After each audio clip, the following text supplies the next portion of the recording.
नमस्कार दोस्तों, राधे राधे, जय श्री कृष्णा। दोस्तों, हम जब कोई अपना मकान बनाते हैं या घर बनाते हैं तो सबसे पहले वास्तु की जानकारी लेते हैं, क्योंकि यदि वास्तु की जानकारी हमें नहीं होती है तो आगे चलकर हमें बहुत ज़्यादा परेशानी होती है। दोस्तों, आपने कई वीडियो के अंदर या कहीं भी वास्तु पुरुष के चलचित्र को देखा होगा, चित्र को देखा होगा।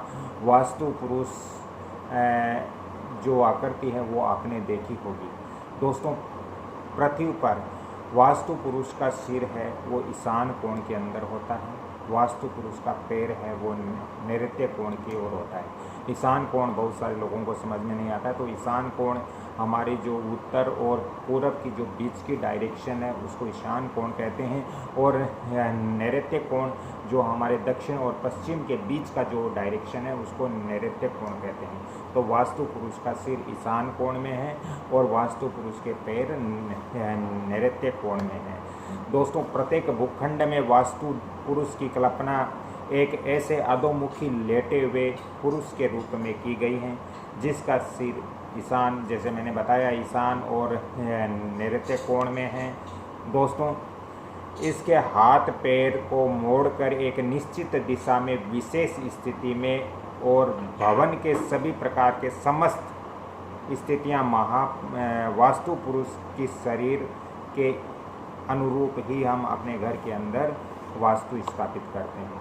दोस्तों, सरल भाषा में मैं आपको समझाऊं कि जिस प्रकार से वास्तु पुरुष की आकृति है उस आकृति को हम निश्चित करके ही हम अपने घर के अंदर जो भी डिपार्टमेंट है, जैसे किचन, टॉयलेट, बाथरूम, बेडरूम जो भी है, वो वास्तु पुरुष के शरीर को देखते हुए ही हम बनाते हैं, निर्माण करते हैं।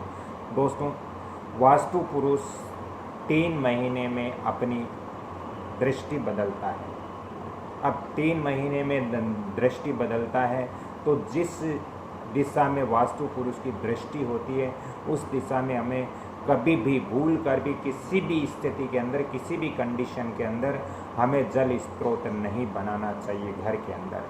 कुआं, बावड़ी, हेडपम्प, ट्यूबवेल, यानी जिसमें पानी का संग्रह होता हो, जिसमें पानी इकट्ठा होता हो, ऐसा स्थान हमें नहीं बनाना चाहिए जिस समय वास्तु पुरुष की दृष्टि उस दिशा में पड़ रही है।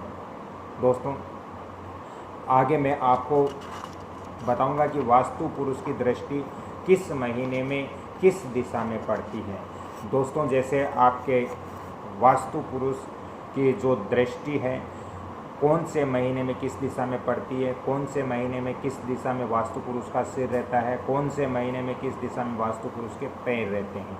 दोस्तों, भाद्रपद मास के अंदर और अश्विनी मास के अंदर और कार्तिक मास के अंदर, ये जो 3 महीने हैं, इन महीनों में वास्तु पुरुष का सिर है वो पूर्व दिशा में रहता है, वास्तु पुरुष के जो पैर हैं वो पश्चिम दिशा में रहते हैं, और वास्तु पुरुष की दृष्टि है वो दक्षिण दिशा में रहती है।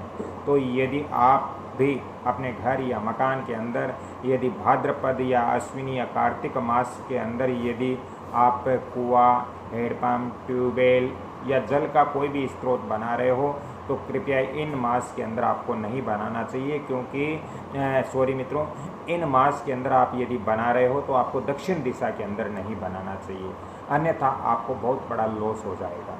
दोस्तों, इसी तरह मार्गशीर्ष, पौष और माघ, ये 3 महीनों में वास्तु पुरुष का जो सिर है वो दक्षिण दिशा में रहता है, वास्तु पुरुष के पैर उत्तर दिशा में रहते हैं और वास्तु पुरुष की दृष्टि है वो पश्चिम दिशा में रहते हैं।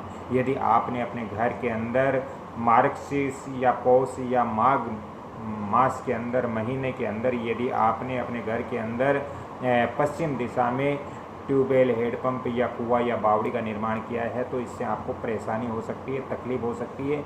इसलिए आपको मार्गशीर्ष, पौष मास, ये जो 3 महीने हैं, इसमें वास्तु पुरुष का सिर दक्षिण में रहता है, पैर उत्तर में रहता है और वास्तु पुरुष की दृष्टि है वो पश्चिम दिशा में रहती है। इसलिए इन 3 महीनों में पश्चिम दिशा में निर्माण कार्य जल स्रोत संबंधित नहीं करना चाहिए। दोस्तों, इससे आगे चलते हैं तो फाल्गुनी, चैत्र और बैसाख मास में वास्तु पुरुष का सिर है वो पश्चिम दिशा में होता है और वास्तु पुरुष का जो पैर है वो पूर्व दिशा में होता है और वास्तु पुरुष की दृष्टि है वो उत्तर दिशा में होती है। तो यदि आप अपने घर के अंदर फाल्गुन या चैत्र या बैसाख मास में यदि आप अपने घर के अंदर उत्तर दिशा में जल स्रोत का निर्माण करना चाहते हो तो आपको नहीं करना चाहिए ये, क्योंकि उस समय वास्तु पुरुष की दृष्टि आपके घर में उत्तर दिशा में पड़ती है। दोस्तों, ज्येष्ठ, आषाढ़ और श्रावण ये जो 3 महीने, इसमें वास्तु पुरुष का सिर है वो उत्तर दिशा में रहता है, पैर दक्षिण दिशा में रहता है और वास्तु पुरुष की दृष्टि पूर्व दिशा में रहती है। इसलिए ज्येष्ठ, आषाढ़ और श्रावण मास के अंदर हमें कभी भी अपने घर के अंदर पूर्व दिशा में जल स्रोत संबंधित कोई भी निर्माण कार्य नहीं करना चाहिए। एक बार मैं पुण्य बता देता हूँ दोस्तों, भाद्रपद, अश्विनी और कार्तिक मास में दक्षिण दिशा में हमारे घर के अंदर किसी प्रकार का जल स्रोत का निर्माण नहीं करना चाहिए। मार्गशीर्ष, पौष और माघ इन 3 महीनों में हमारे घर के अंदर कभी भी पश्चिम दिशा में जल स्रोत का निर्माण कार्य नहीं करना चाहिए। दोस्तों, फाल्गुन, चैत्र, बैसाख ये जो 3 महीने हैं इसमें हमारे घर के अंदर उत्तर दिशा के अंदर कभी भी जल स्रोत का निर्माण कार्य नहीं करना चाहिए। दोस्तों, ज्येष्ठ, आषाढ़ और श्रावण ये जो मास हैं इनके अंदर हमारे घर के अंदर पूर्व दिशा में कभी भी जल स्रोत संबंधित निर्माण कार्य नहीं करना चाहिए दोस्तों, क्योंकि इन महीनों के अंदर वास्तु पुरुष की दृष्टि इन दिशाओं में पड़ती है और इन दिशाओं में पड़ने के कारण हम इन दिशाओं में जल संबंधित निर्माण कार्य नहीं कर सकते वास्तु शास्त्र के अकॉर्डिंग। तो दोस्तों, आज की मेरी ये जानकारी आपको कैसे लगी? थोड़ा वीडियो लंबा हो गया लेकिन जानकारी पूर्ण होनी चाहिए। तो आज का ये वीडियो आपको अच्छा लग रहा है तो कृपया आप इस वीडियो को लाइक करें, शेयर करें और सब्सक्राइब जरूर करें। बेल आइकन घंटी के निशान पर भी क्लिक करें ताकि मेरा भी मनोबल बढ़ेगा और मैं आपको ज्योतिष और वास्तु संबंधित ऐसी महत्वपूर्ण जानकारियाँ और आगे भी प्रदान करूँगा। दोस्तों, आपको भी अपने मकान, दुकान, फैक्ट्री इत्यादि का वास्तु व्हाट्सएप विजिट करवाना हो तो मैं आपको फ़ोन नंबर भी दे रहा हूँ। इसके लिए आपको अलग से चार्ज पे करना पड़ेगा 7901718402। राधे राधे।